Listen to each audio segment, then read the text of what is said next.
if I say the term scientific notation, do you have an idea about what I'm talking about? What's the formula or the template for scientific notation? Good. Times 10 to the power of something. And what scientific notation does for us is it allows us to express or show really big and really small numbers with a little bit more flexibility. Do we know what might be a downside of using scientific notation? Do we have any thoughts on that? You don't get an exact answer. You don't get an exact answer. That's good. Right. We might lose some of the precision of our number when we put it into scientific notation. That's good. Okay. So when we use scientific notation, we use this template. Okay. It is some number m times 10, bless you, to the n power. Okay. Some number m times 10 to the n. What must be true about this number m? It has to be greater than what? And less than what? Do you remember? It must be greater than 1, but less than 10. So that number needs to be between 1 and 10. It cannot be less than 1, and it cannot be greater than 10 to be in what we call standard scientific notation. Okay? And then what about this exponent up here? What has to be true about that exponent? It all has to be to the power of 2. No, not always to the power of 2. Not always. Nothing greater than 5. No. Nothing greater than It could be anything. No, it could be anything. It could be any whole number. It has to be a whole number. Could that exponent be negative? No. It can. It can be negative. It can. What All right, I'm going to teach you a little bit of my methods for scientific notation. Some people try to memorize, if I move the decimal left, it's positive. If I move the decimal right, it's negative. I don't like to remember it that way, okay? Let's just try and put a number into scientific notation here. So let's say I have this number, 342.64. I want to put that number into scientific notation. I want to put that number into scientific notation. Here is my original decimal place. But where do I need to get it for that number to be between 1 and 10? It needs to be between what? 3 and 4. It needs to be between the 3 and the 4. So it needs to be here. How many places did I move it? All right, 1, 2. Now, I could have counted this way too, right? 1, 2. It's still 2 places that I'm moving it. Here's how I want you to think about it. It's going to be something times 10 to the 2 power. To the positive 2 power. Because the number I'm trying to express, 342.64, is this number greater than 10 or less than 1? It's greater than 10, isn't it? So my exponent is going to be positive. So I would say this is 3.42 times 10 to the positive second. Okay? In terms of how many numbers we put right there, we're gonna learn some rules today about how do we know how many numbers we can put there, where do we need to round it, all of that stuff. We'll learn about that here in the next day or so. But it needs to be a positive 2 because my original number was greater than 10. That's all I want you to remember. I don't want you to try to memorize, we move it left, it's this, we move it right, it's this. I don't want that. I just want you to remember my original number is greater than 10, positive exponent.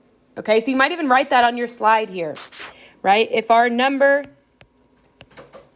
is greater than 10, we have a positive exponent. If our number is less than 1, we have a negative exponent, right? That might be a good little note for you to write down for yourself.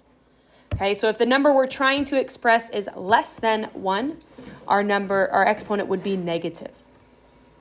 Okay, so let's try another one here. Let's say that I've got this number, 0.000000631. Okay, so let's locate our original decimal place. It's right here. Where does it need to be to get our number between 1 and 10? It needs to be between the 6 and the 3. It needs to be right there. So all I'm going to do is count, right? From there to there is 1, 2, 3, 4, 5, 6.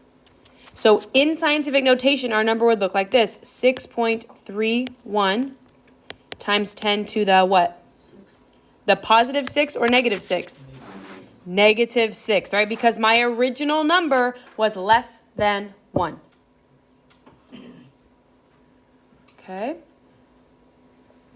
Let's try the other way now. Let's say I have this number right here. 1.49 times 10 to the negative 3. How would I put that number, how would I take that number out of scientific notation? Would I make my number bigger or smaller? Smaller. 1.49. I want to make it be less than 1. So I'm going to go 1, 2, 3. That means it becomes 0.00149. 0.00149. Do we agree? Yes. Okay, can we see how that works? Okay, I want you to try this one. Let's say that I have this number.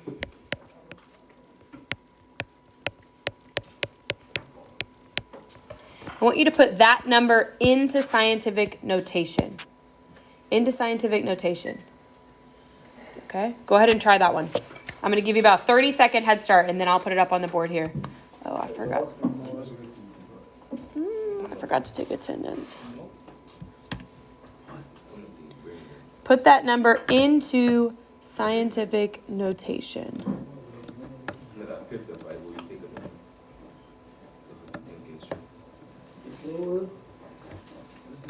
Yep. Okay. Find out where's your original decimal and where does it need to be? Where does it need to be between 1 and 10? Between the 1 and the 4, because this becomes 1.43. Okay, so it needs to be there. It's right here to start. So I move it 1, 2, 3, 4 spots. So I would go 1.43 times 10 to the 4th. Right? I could put another number right there. We haven't learned about where we need to round that yet. So we can really round it wherever we want to. Times 10 to the positive 4. Why is my exponent positive? That's right. My number that I'm trying to represent is greater than 1. Now, I want you to look at this actual number. 1.436 times 10 to the 4. So if I expand it out, 1.436, 1, 2, 3, 4. This is what number I'm representing with scientific notation. But this is my original number. So I'm losing a lot of the exactness of my number, aren't I? 14,360 is much less exact than 14,362.44963, right? I'm losing some of the precision of my number. So that's one downfall of scientific notation. Okay, what do we think? Do we need to practice putting them in scientific notation or taking them out of? Taking them out of. So that means if we would start like this, 3.49 times 10 to the second. That would be 3.4. It would be what? 349. And that's it, right? Because my decimal went from here 2 spots bigger. Now my decimal is right there. Do you feel pretty good about this one? Yeah. Say it again. The next one. Like, what you do Right here.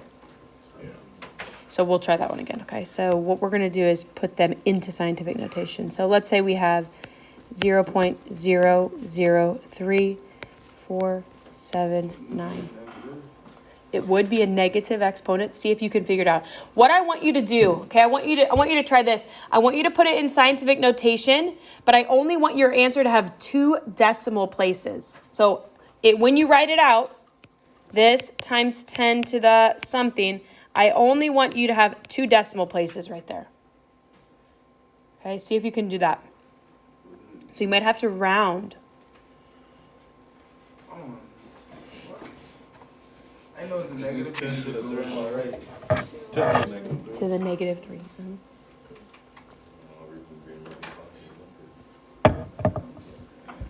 All right, here's our original decimal place. It needs to be between what 2 digits? The 4 and the 7. Not the 4 and the 7. That would make it 34.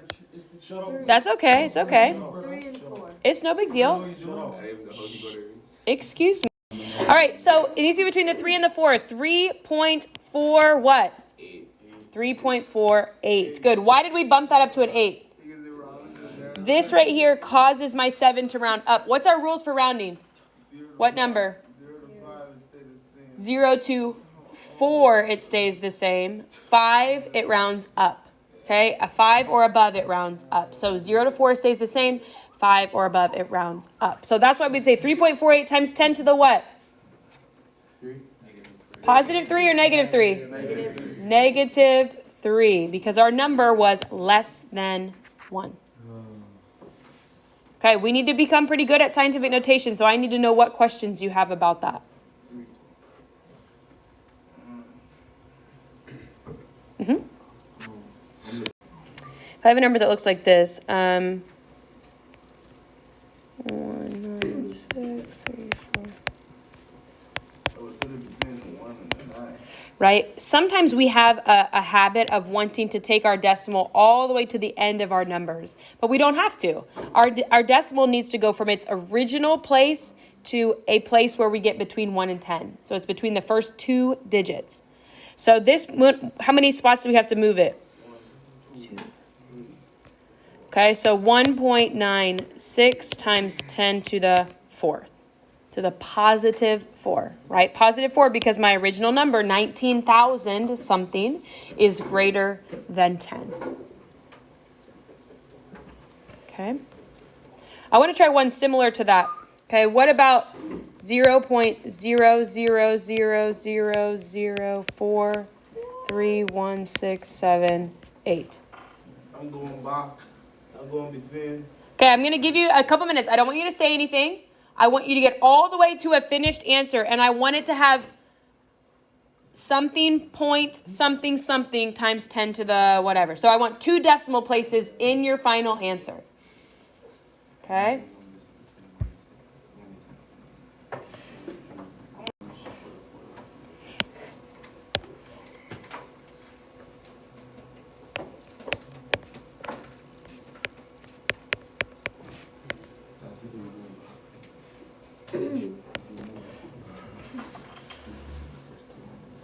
Is that what you had? 4.32 times 10 to the 6th. Now, this one is really common. Again, people want to count from here all the way back, but that's not true, right? To get our answer between 1 and 10, the decimal has to go here. Okay, 4.31. So we don't count all the way to the end of our digits. We only count from the original decimal place to the new decimal place. And I counted 6. 1, 2, 3, 4, 5, 6. Why don't go between the 1 and 6? Right here?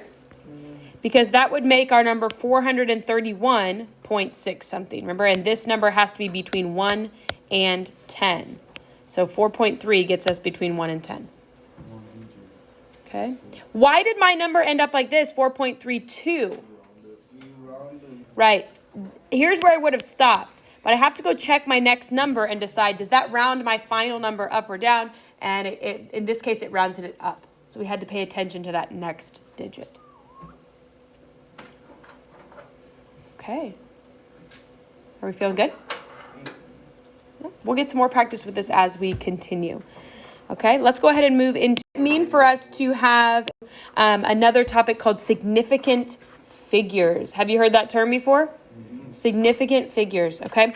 Significant figures tell us what digits in our measurements are significant, okay? Make a difference, okay? So not all figures in a measurement are significant. I'm going to give you a whole list of rules for how we determine what digits are significant and what are not. The whole point, let me just pause up and look up at me for a second. So I want you to listen to this and process this. The whole point of significant figures is so that our final lab calculations are not more exact than our original measurements. Okay, so let me say this again. Let's say that I go back to my lab and I take a bunch of measurements, 11.34 centimeters, 11.21 centimeters, 11.30 centimeters, 11.32 centimeters. Let's say I go back and take all of those measurements and I needed an average for those measurements. So I'm going to go ahead and calculate my average. How do you calculate an average?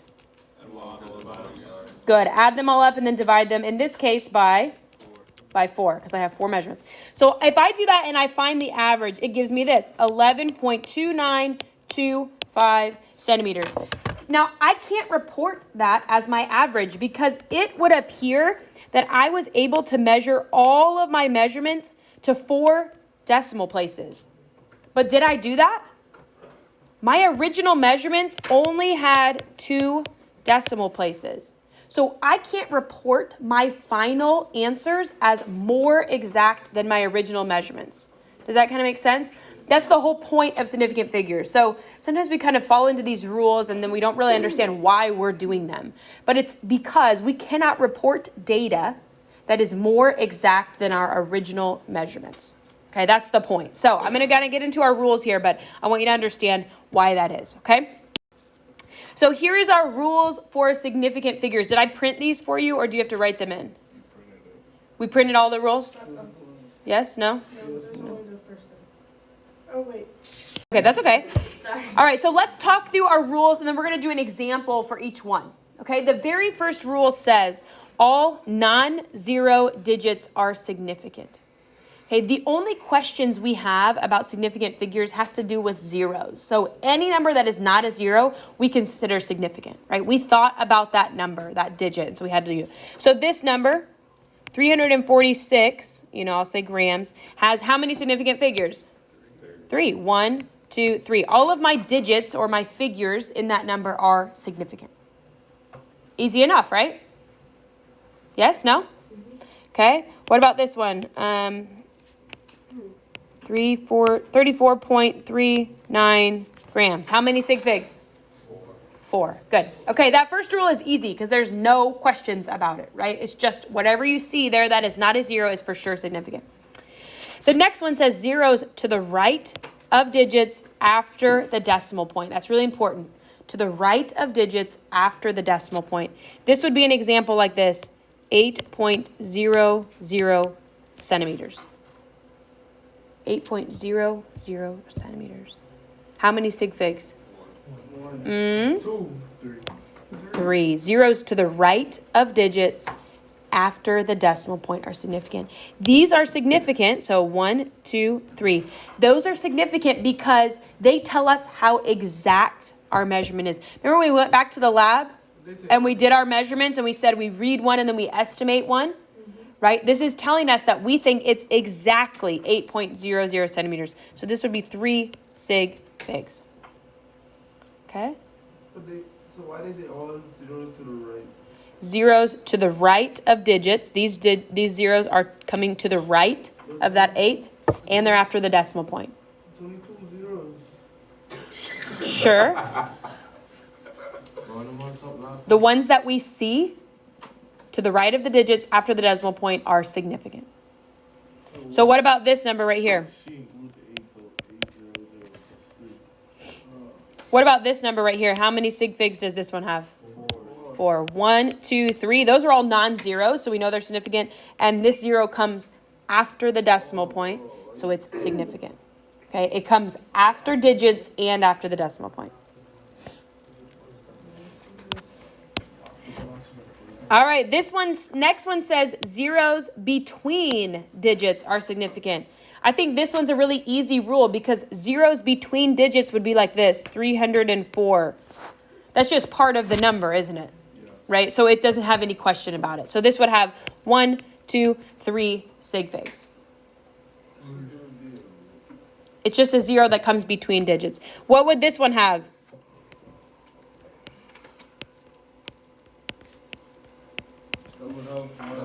How many? Yep. What if I put another 0 on the end? Significant or not? Yes, this 0 would be significant. Is to the right of digits and after a decimal point. Remember, it's telling us how exact our measurement is. Right? We think it's exactly on 0.04. Okay? This guy right here, we wouldn't put a 0 there because that'd be just a part of the number. We're going to keep moving through the rules and then we'll see what our next one is. Okay, so let's do an example of this one. Zeros to the left of digits before digits start. I've got this example right here. I'll write it a little bit bigger. 0.0860. Yep. Only 3. Which 3 are they? 860. These zeros right here are called placeholders. All they do is basically tell us how small our number is. So they don't have any significance in the exactness of the measurement. What the case really is, if this was measured in meters, I should have measured my thing in centimeters instead, right? I should have used a different measurement tool. If my measurement's coming out that small, I should have used something different to measure. So that's kind of what that's telling us. But these are non-significant. They are just placeholders. So no good. So what about this number? I'm going to give you another one. 0.049610. How many sig figs do we have there? 4. We have 6. All those after our digit start. Why is this one significant? Because it's between 2 digits. It's between 2 digits. What about the last one? Why is it significant? It's to the right and it's after the decimal point. To the right of digits after the decimal point. Good? Feeling okay? And then 2 is placeholders, right? These 2 are no good. Yep, non-significant. Those are called placeholders. Yep. All right, our last rule says all visible digits in scientific notation are significant. When I say visible digits, that means I don't care what the number looks like when it is expanded.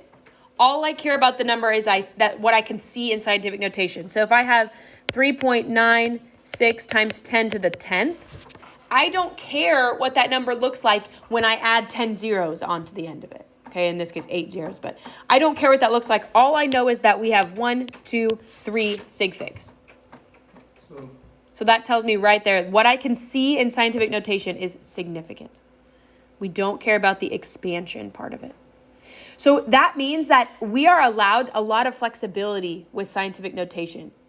If our answer could only have 2 sig figs, I might have to put it into scientific notation because I could do this. 9.6 times 10 to the second, or whatever I needs to be. I can adjust my scientific notation numbers easily. So that might be an option for us. Okay, are we good with identifying? Let's try just a couple more here. Okay, I'm just going to put a couple more numbers up here. How many sig figs do we have? 1, 2, 3, 4, 5. Are they all significant in this case? Yes. They are because both of these come to the right of digits after the decimal point. Okay, they both come to the right of digits. What about this one? 2. Just 2, right? 1, 2, so non-significant.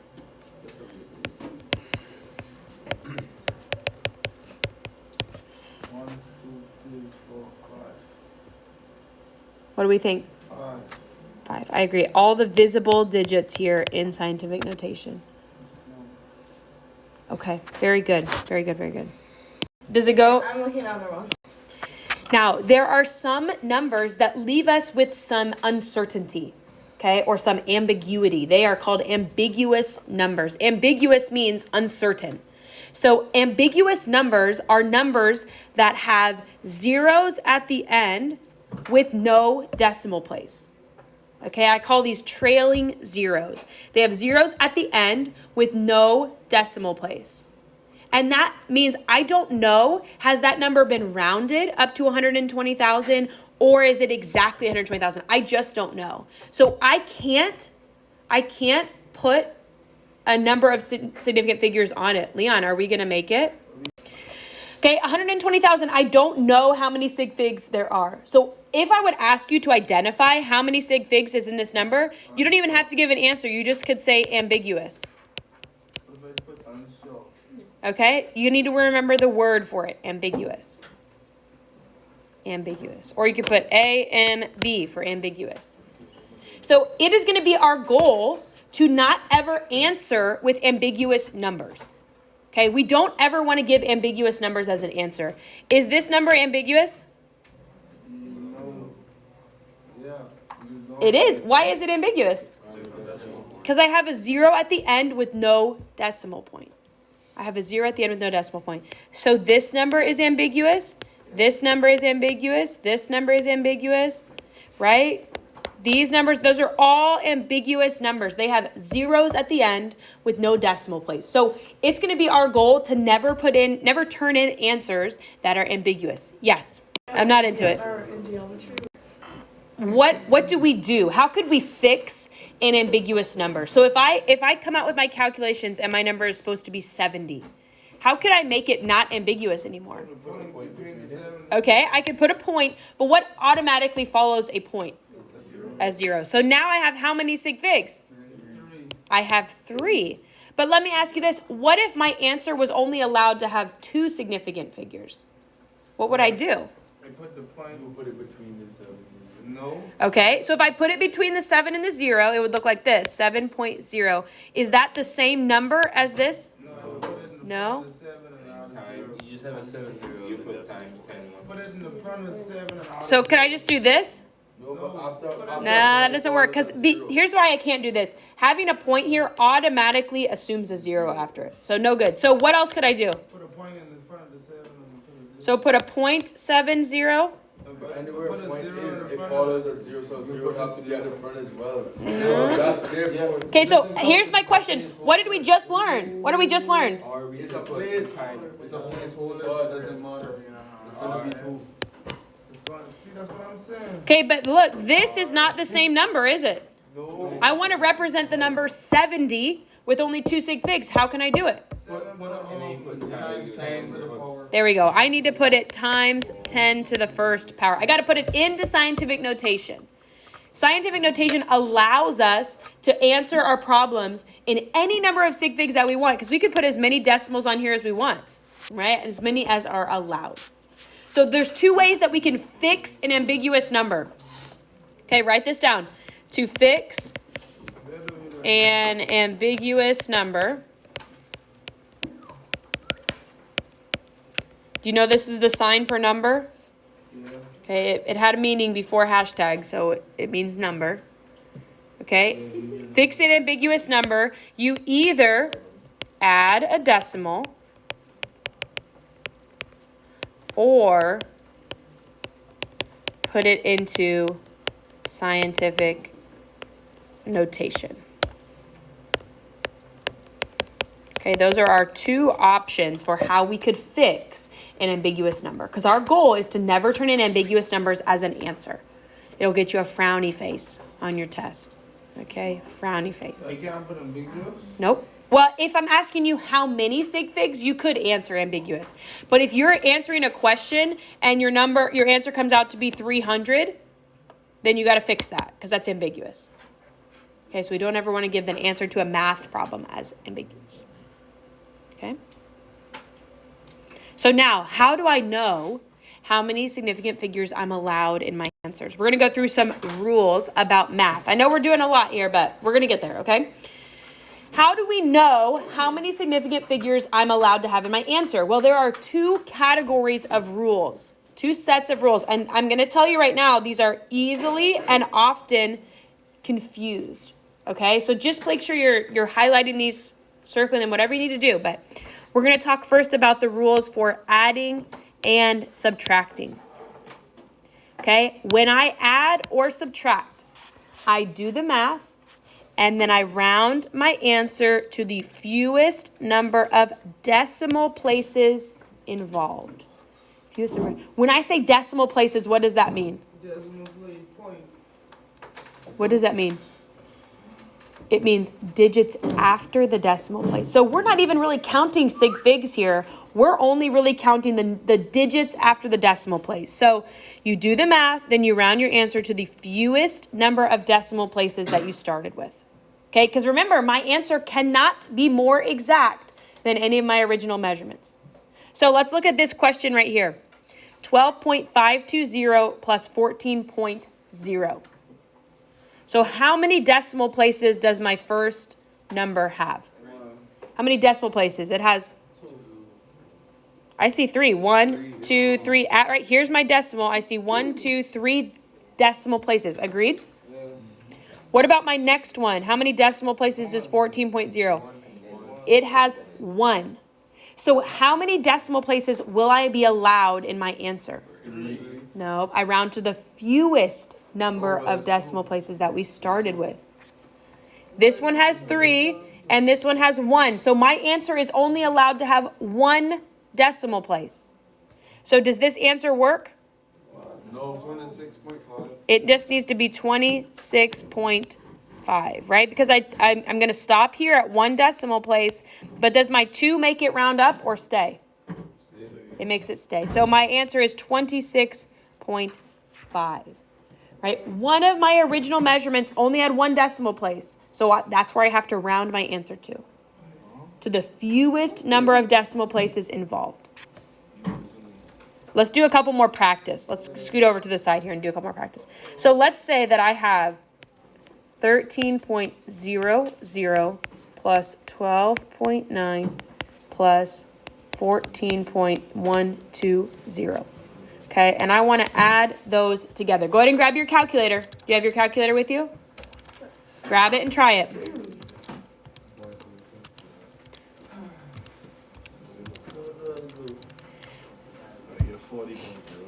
Okay.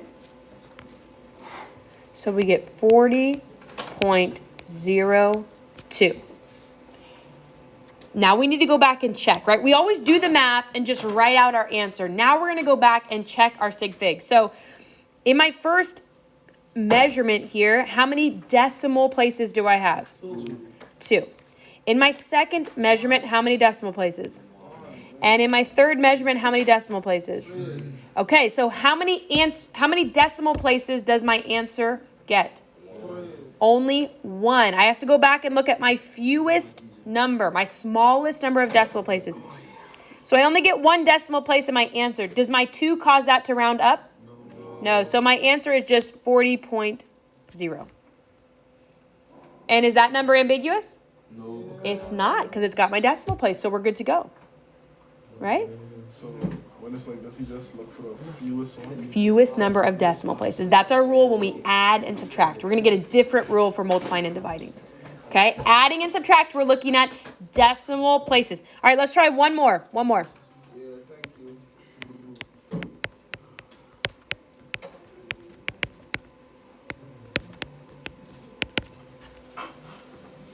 Okay, let's run the math.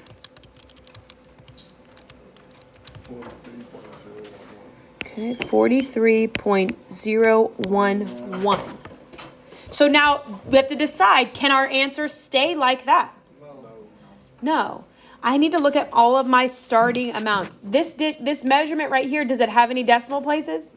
It has 0 decimal places, which means my answer has to be rounded to 0 decimal places, or otherwise known as, no, not ambiguous yet, that's okay. It would be rounded to just a whole number, right? No decimal places. So my answer is just 43. Is that number ambiguous? Yes. No, it doesn't have zeros. I know, it's tricky. Once we start learning those rules, we kind of forget. This doesn't have any zeros, so there's no questions for us to have, right? Whole numbers are not ambiguous. It's whole numbers that have zeros at the end. Those are ambiguous. Then we just leave it. That's our answer right there. Non-zeros are just whole numbers.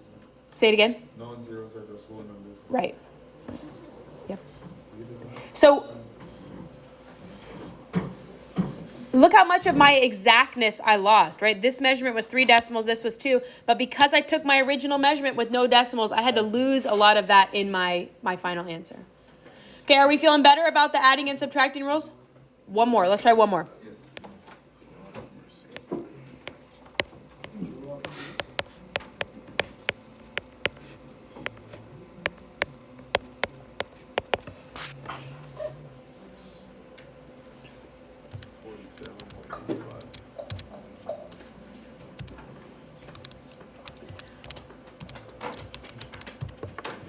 Okay, so I think the raw answer, 47.85. Good, very good. So I need to round my answer to only having 1 decimal place, right? So 47.9, and that's it. Okay, the 5 caused us to round up, and so our final answer comes out at 47.9. How do we feel about that? Okay? All right, very good. Let's move on to our rules now for multiplication and division. Okay, when we multiply or divide, we do the math, and then we round our answer to the fewest number of sig figs involved. So not decimal places, but sig figs. involved. So let's take a look at our sample problem here. Okay, the sample problem says 2.40 times 12 equals 28.8. So we already did the math for us. But remember, we're not looking at decimal places. We're looking at sig figs. So in this measurement, how many sig figs do we have? 1, 2, 3. Agreed. What about in our next one? 2 sig figs. So how many can my answer have? 2. Only 2. So now 28.8, how can I get that to only have 2 sig figs? Exactly. I'm just going to round it up to be 29.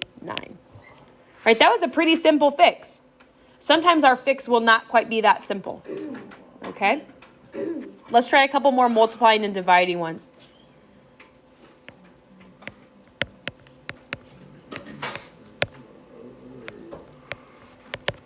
Okay, let's try this one. 39.1 times 16.32.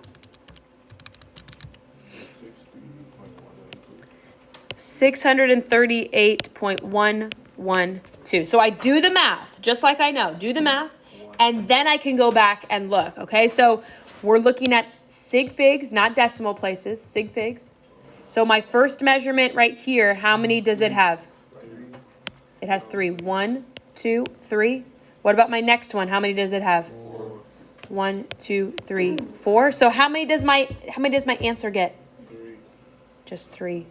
So 1, 2, 3. Can I get rid of those and still accurately represent my answer? It's pretty close, right? I'm not making it a different number. I'm just going to say instead of 638.112, it just gets to round at 638. No point. You don't have to put the point. Nope. Is that number ambiguous? No. Nope, because it's a whole number, right? No zeros. All right, let's try one more.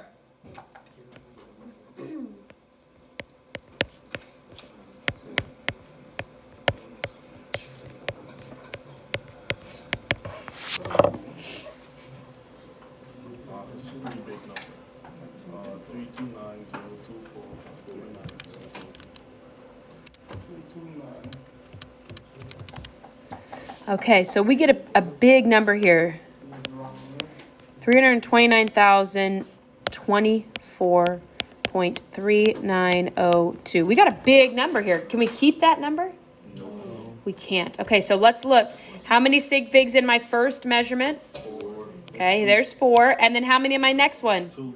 Only 2. So I have to find out how can I represent this whole number, this big number with only 2 sig figs? Would you? I need to do scientific notation. Yep, I moved the decimal one. So we're going to go 3 point what?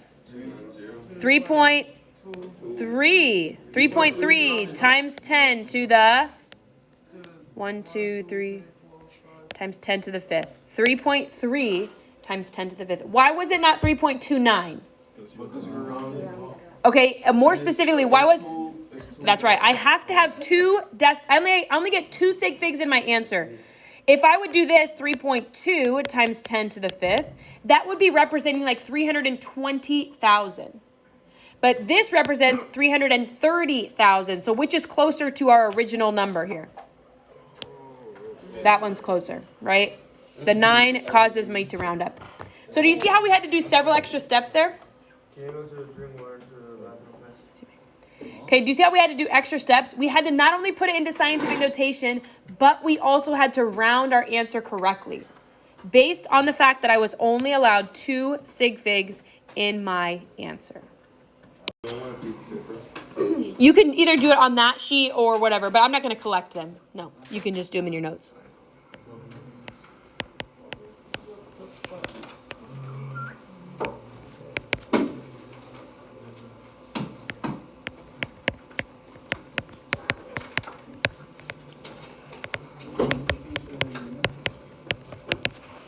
Okay, so I got 2 problems up there for you.